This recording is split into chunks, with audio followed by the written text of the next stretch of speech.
할렐루야. 저는 김수선 성도입니다. 2019년은 저에게 최고의 한 해인 것 같습니다. 왜냐하면 꿈이 가득한 교회에 정식으로 새신자 교육을 받아 하나님을 알게 됐고, 또 한 해의 마무리는 2019년 다니엘 기도회라는 축복의 자리에 참여할 수 있었기 때문입니다. 우선 하나님께 감사드리고 시작해야 할 것 같습니다. 그래야 제가 좀 덜 떨릴 것 같아요. 네, 살아계신 하나님 아버지, 주여, 저에게 무한한 사랑 주심에 감사합니다. 아버지께서 제게 순종을 가르쳐 주신 은혜에 감사합니다. 오늘 저의 간증은 오로지 아버지께 영광 올려드리는 자리가 될 것을 믿습니다. 아멘. 성도님들 모두 21일 동안 은혜 많이 받으셨죠? 네, 진짜 많이 받으셨을 줄로 믿습니다. 근데 또 오늘 긴장하셔서 많이 힘드셨을 텐데, 네, 몸이 많이 아프고, 네, 그런 가운데 이렇게 제가 간증을 시작하는데요. 저는 그 2019년 다니엘 기도회를 시작하면서 기도 제목을 내지 못했습니다. 왜냐하면 며칠을 가방에 넣고 다니며 무슨 제목을 쓸까 생각하는데 아무 생각도 떠오르지 않았습니다. 문득 이런 생각이 났어요. 내가 요새 기도가 약해졌나 보다. 믿음이 약해졌다 생각하는데 그런데 그래도 역시 기도 제목이 떠오르지 않았어요. 그래서 제가 올해 공부를 했던 거는 다들 많이 아실 텐데요. 하나님께서 초신자의 기도를 다 들어주신다고 무조건 뭐든 다 기도하라고 하시는 거예요. 세세한 거 하나하나 모두 기도하라고 그렇게 하셨는데 저는 너무 신이 났어요. 그리고 기도했습니다. 하나님, 저는 하나님 말씀을 잘 몰라요. 그런데 하나님이 너무 좋아요. 하나님이 내 아버지이시기 때문입니다. 아버지, 저 간절한 소원이 있어요. 이거 하나만 들어주셔서 아버지 역사심을 증거해 주세요, 아버지. 아멘. 그리고 시험이 한 달 앞으로 다가오고 어느 날 이현주 집사님과 통화를 했습니다. 현주 집사님께서 공부 힘들죠? 어떡해. 힘내요. 할 수 있어, 할 수 있어. 기도해, 기도만이 방법이에요 하시는 거예요. 감사목장 모든 성도님들께서 기도 많이 해주셨고 또 저희 기도학교 우리 성도님들도 합심해서 기도해 주셨는데요. 저는 중보기도라는 걸 이번에 처음 알았어요. 그래서 정말 젖먹이 신앙인데 제가 그때 이렇게 대답했더라고요. 현주 집사님, 나는 이제 그냥 빨리 시험 보고 싶어. 시험 이제 한 달밖에 안 남았는데 힘든 거보다는 그냥 시험 빨리 봐버리고 내가 하고 싶은 성경 공부도 해보고 싶고 교회도 공부 부담 없이 마음 편히 그렇게 기도 나가보고 싶고 교회 봉사도 마음 편히 나가보고 싶고 목사님 말씀 자주 듣고 싶어. 저는 그저께 간증을 하기로 마음먹고 준비하면서 현주 집사님과 통화하다가 제가 이런 말을 했던 것을 다시 들으니까 아 맞다 내가 그랬었지 싶더라고요. 그런데 사랑하는 내 아버지 하나님께서 목사님을 통해서 저에게 다니엘 기도회를 딱 시작해 주신 거예요. 저에게는 10월 19일 시험을 끝으로 11월 19일 합격자 발표 날까지 한 달의 휴식기가 있었습니다. 저의 계획으로는 그래서 하나님께 드리는 기도도 제가 계획한 기도를 드렸었어요. 그런데 정말 하나님은 제가 생각지도 못했던 놀라운 일을 행하시는 분인 것이 저에게 다니엘 기도회에 집중할 수 있게 해주십니다. 사실 저는 우리 교회 김세강 목사님 말씀을 참 좋아하는데요. 그래서 유튜브로 다른 목사님 말씀도 들어보고자 시도했다가 나는 우리 목사님 말씀의 은혜를 많이 받는가 보다 그렇게 이제 깨닫게 됐어요. 그리고 월요일부터 주일까지의 그 한 주간은 매일 아침 눈 뜨면 목사님 카스로 들어가서 새벽 기도 내용을 읽고 목사님께서 올려주신 찬양을 듣고 세수하고 아침을 이제 시작했었는데 이 다니엘 기도회를 시작하고 나니까 아침에 카스로 들어가도 목사님 말씀을 들을 수가 없는 거예요. 그래서 처음에는 아니 왜 우리 목사님은 다니엘 기도회라는 거를 시작하신다고 해서 그래도 새벽 기도는 올려주시면 좋겠는데 하면서 많이 아쉬워했었습니다. 그리고 저는 그 기도의 첫날 하나님께 이렇게 기도를 합니다. 하나님, 저 기도 제목을 모르겠어요. 아버지께서 알려주세요. 저는 머리가 백지가 됐어요. 그냥 하해요, 아버지.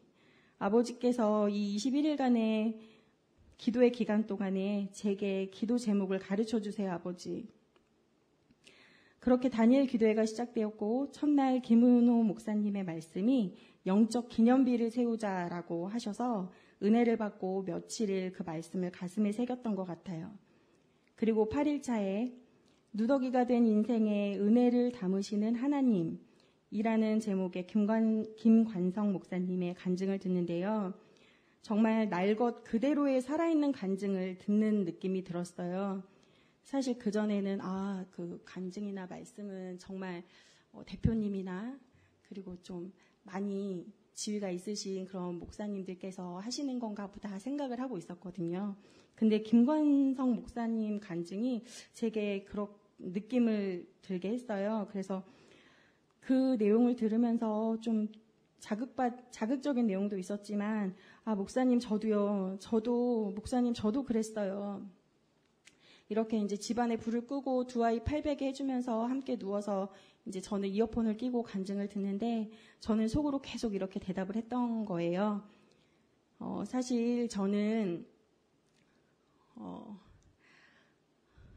하나님께서 제게 은혜 주시고 간증을 하라 하셔서 용기를 내서 저희 아빠를 소개하는데요.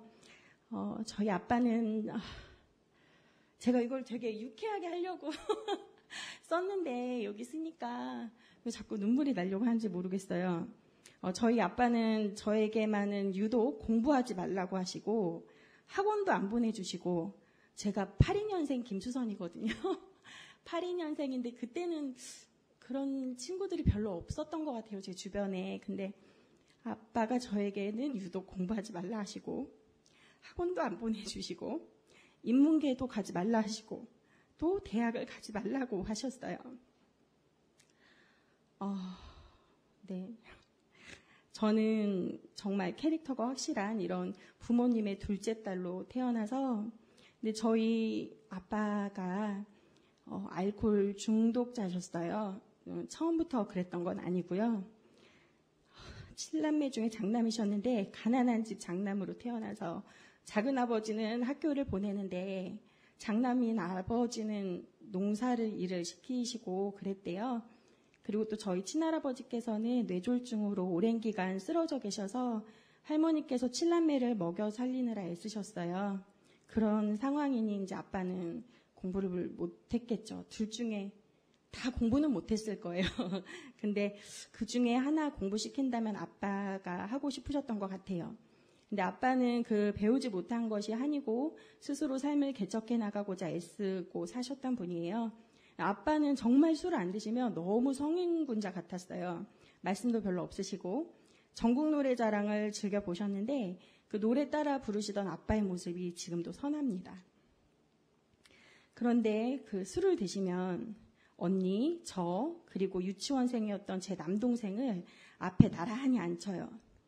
그리고 했던 얘기 또 하고, 했던 얘기 또 하고, 또 하고, 또 하고, 정말 그 레파토리를 다 알고 외웠는데도 또 매일 똑같은 얘기. 그렇게 새벽 2시까지 말씀을 듣습니다. 무릎을 꿇고. 대부분은 근데 참 그게 다 저희 엄마 욕이었어요. 왜냐하면 저희 부모님은 제가 초등학교 3학년 때 이혼을 하셨어요. 저희 집은 늘 아침이면은 담배 연기가 자욱해요. 어떤 날인가 한 번은 집에 불이 났는 줄 알았어요. 할머니가 뭐를 태우셨나 싶기도 하고 방문을 딱 자고 일어나서 방문을 열었는데 매캐한 냄새와 뿌연 연기 같은 게 그날 유독 심해서 제가 깜짝 놀랐는데 보니까 화장실 문을 아빠가 열어놓고 신문을 넘기면서 그렇게 줄담배를 태우고 계셨어요. 그 시간이 아침 7시 전인데 저는 정말 그런 아빠가 너무 싫었어요. 교복에도 담배 냄새가 늘 배고 진짜 싫었던 것 같아요. 저희 아빠의 그 교육 방침이 참 또 구식이시기 때문에 첫째 딸은 공부시키고 둘째 딸은 저는 상업 고등학교에 가서 돈을 벌어서 저희 이제 귀한 장손, 저희 막둥이 동생, 그리고 또 저희 언니 이렇게 뒷바라지를 하라고 하셨는데 그 이야기를 제가 몇 살에 들었는지 아세요? 그 이야기를 제가 중3 때 들었어요.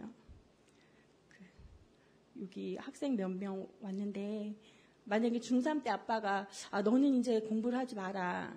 너의 형제들을 벌어서 너가 뒷바라지를 해야 된다.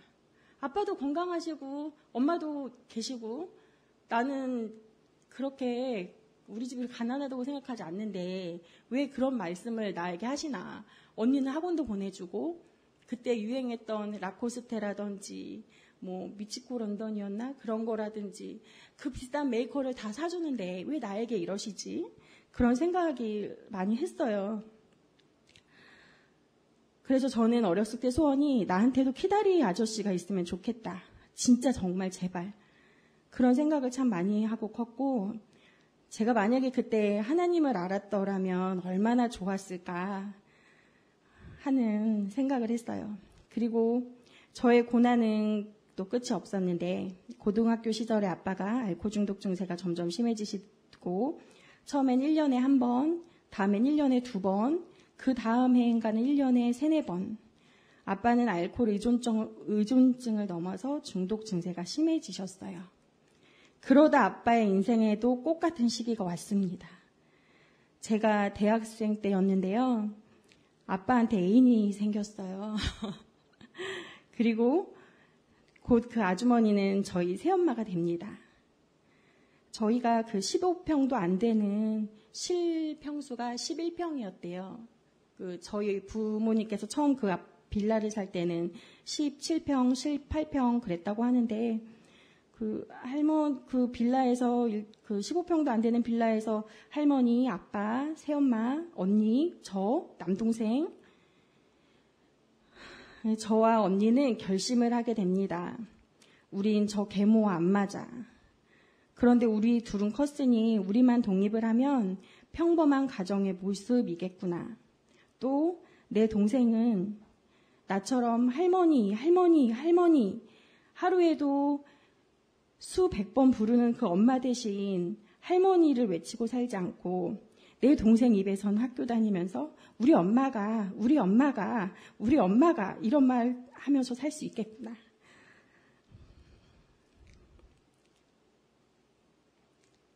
그래서 저희 언니와 저는 그렇게 집을 나오고 독립합니다. 언니는 대학 졸업을 하고 사회생활을 할 때였고 저는 대학생 때였어요. 그렇게 저는 남은 대학 공부와 생계를 온전히 제 스스로 책임지게 됩니다. 근데 또 저희 엄마도 캐릭터가 참 확실하세요. 참 좋은 분인데 아빠 얘기만 나오면 아빠처럼 욕을 했어요. 저는 어릴 때 아빠와 엄마가 싸우던 모습을 많이 보고 자랐는데 지금 생각하면 웃을 수 있는데 그땐 정말 지옥 같았어요. 그리고 저의 이제 삶에 대한 건 이게 마지막인데요.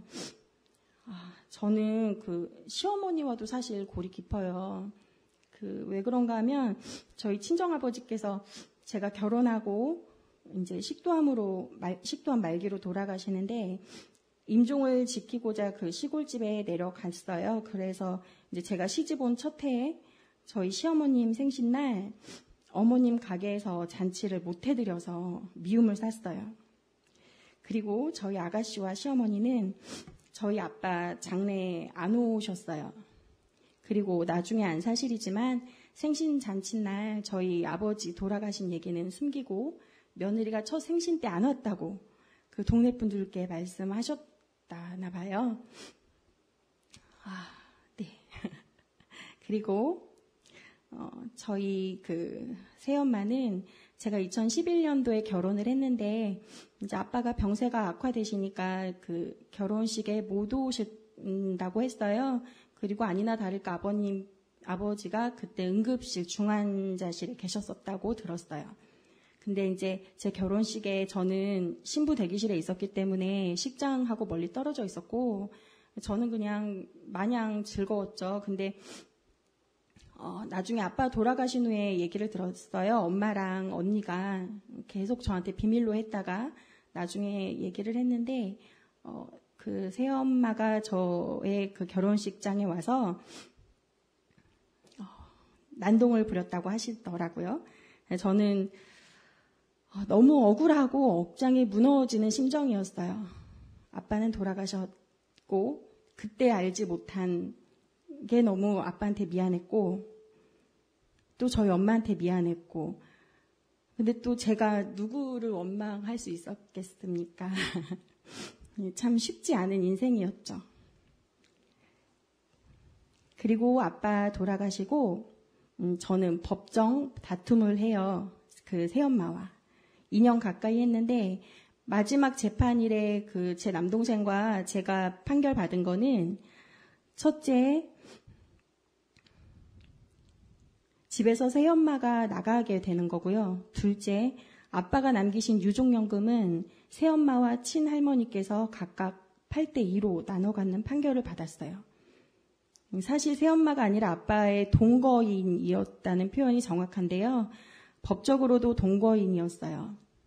저는 그때 세상도 만만치 않지만 법도 정말 만만치 않다는 걸 배웠습니다. 참 고난당한 것이 유익이다라고 하셨던 박상원 선교사님의 말씀이 정말 맞는 것 같아요. 혹시 그 꿈이 가득한 교회에서 예금축제 준비를 시작할 때 제 영상을 기억하시는 분들이 계실 텐데요. 제가 작년에 할머니께서 돌아가셔서 친할머니 돌아가시면서 슬픔에 빠지고 정말 힘든 제 인생에서 청소년기도 아니고 20대도 아니고 작년이 정말 가장 힘든 시기였는데 그때 하나님을 영접하게 돼서 고백을 했었어요. 아멘. 저는 하나님을 만나고 올해 얼마나 행복한 한 해였는지 몰라요. 왜냐하면 제가 평생에 처음으로 하고 싶은 공부를 돈 걱정 없이 저희 사랑하는 신랑 황선호 씨가 벌어준 돈으로 강의 결제를 하면서 공부를 했고요. 또 친정엄마가 흔쾌히 애들까지 봐주신다는 거예요. 원 없이 공부를 해봤습니다. 할렐루야. 하나님 아버지 사랑합니다. 제가 이렇게 간증을 하게 될 줄 알았으면 제가 은혜 받았던 그 마음을 좀 적어둘 걸 하는 아쉬움이 많았는데 다 기억나진 않아도 제 마음 안에 성령님은 너무 뜨겁고 크게 자리하게 되신 시간들이었습니다. 15일에 안호성 목사님의 생각대로 되지 않는 건 참 멋진 일이다. 그 간증을 듣고는 저는 그날 주만나라는 책에 제가 은혜 받은 것을 쓰게 됐어요. 이 책인데요. 제가 저희 감사목장 성도님들께서 알려주셔서 그날 이제 이거를 보고는 있었는데 쓴 적은 없었거든요. 여기에 이렇게 썼어요. 하나님께서 저의 기도였던 2019년 계리직 합격을 들어주지 않으신데도 괜찮아요. 저는 오늘 깨달음을 얻었어요.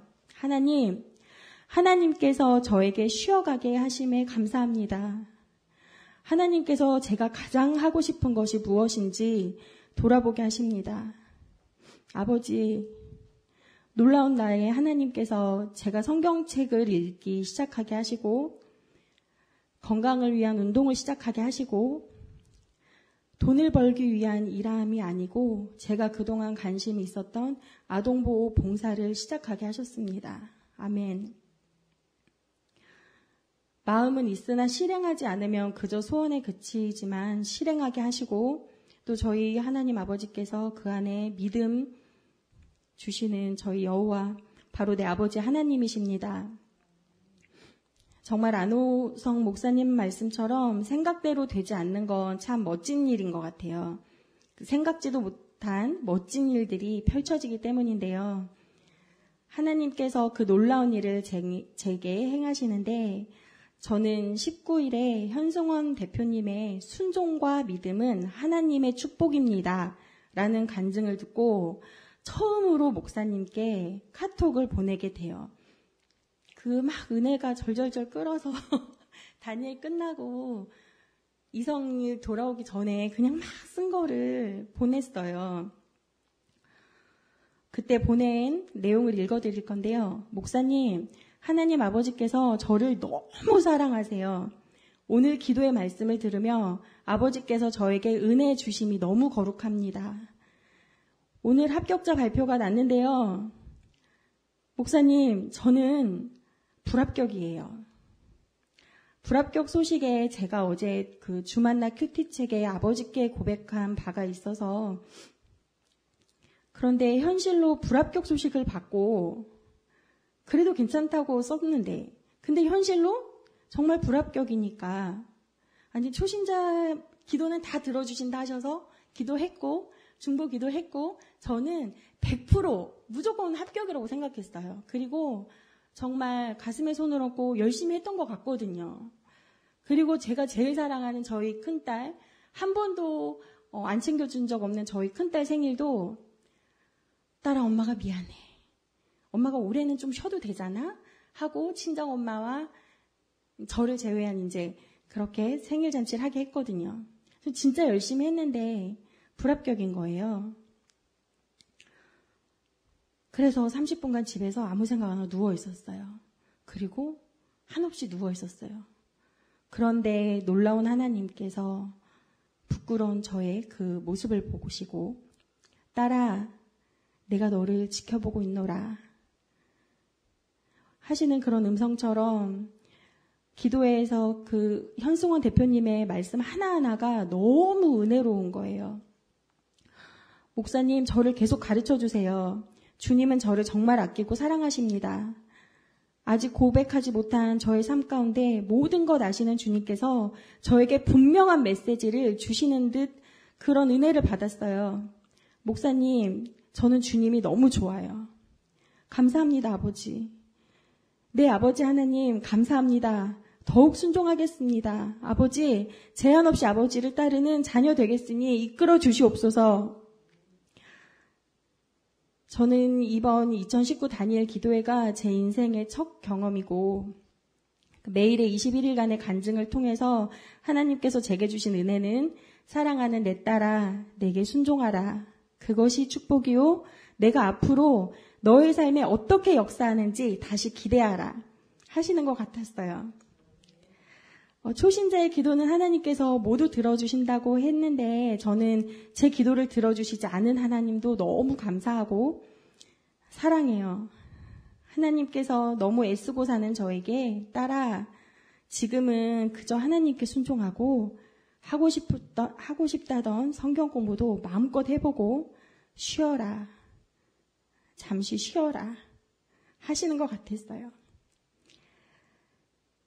저의 가정에서 예쁜 두 딸을 주님의 자녀로 하나님의 눈으로 또 하나님의 마음으로 양육하고 내 가정을 더욱 지키라고 하시는 것 같았습니다.